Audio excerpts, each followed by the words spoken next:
తలకోనలో శ్రీ సిద్ధేశ్వర స్వామి వారి ఆలయ పునర్నిర్మాణానికి భూమి పూజ నిర్వహించారు. ఈ కార్యక్రమంలో TTD chairman BR Naidu, MLA Pulavarthi Nani పాల్గొన్నారు. ఆలయ పునర్నిర్మాణానికి భూమి పూజ చేయడం అద్భుతమైన కార్యక్రమమని టీటీడీ చైర్మన్ అన్నారు. సీఎం చంద్రబాబు అనుమతితో ఆలయ పునర్నిర్మాణానికి 19,13,00,000 టీటీడీ నిధులు మంజూరు చేశామని తెలిపారు.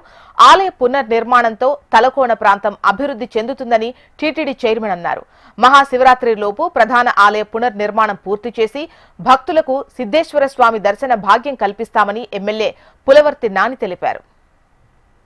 శతాబ్దం సంబంధించినటువంటి ఈ ఈశ్వరాలయం సంబంధించిన సిద్ధేశ్వర ఆలయం భూమి పూజ ఈ ఎన్డీఏ కుటుంబంలో మా పెద్దయిన ముఖ్యమంత్రి నారా చంద్రబాబు నాయుడు గారు సూచన మేరకు డెవలప్మెంట్ చేయాలని ఆయన దగ్గరికి వెళ్ళిన వెంటనే ఆయన ఇమీడియట్గా బోర్డు చైర్మన్ అయినటువంటి మన బిఆర్ నాయుడు అన్న గారి దృష్టి తీసుకునే వెంటనే ఆయన బోర్డులో పెట్టకముందు టీటీడీకి సంబంధించిన యంత్రాంగానంతా పంపించి దీనికి గుడి కట్టారు పరిస్థితి ఏమని కూడా చూచి దాని తర్వాత బోర్డులో పెట్టి బోర్డుకు సంబంధించిన మెంబర్స్ ద్వారా కూడా దీన్ని 18 కోట్ల రూపాయలతో కూడా ఈరోజు కట్టడానికి అనుమతి ఇవ్వడం జరిగింది. రావారిపాలెం అనేది చంద్రగిరి నియోజకవర్గంలో ఒక మారుమూల ప్రాంతం.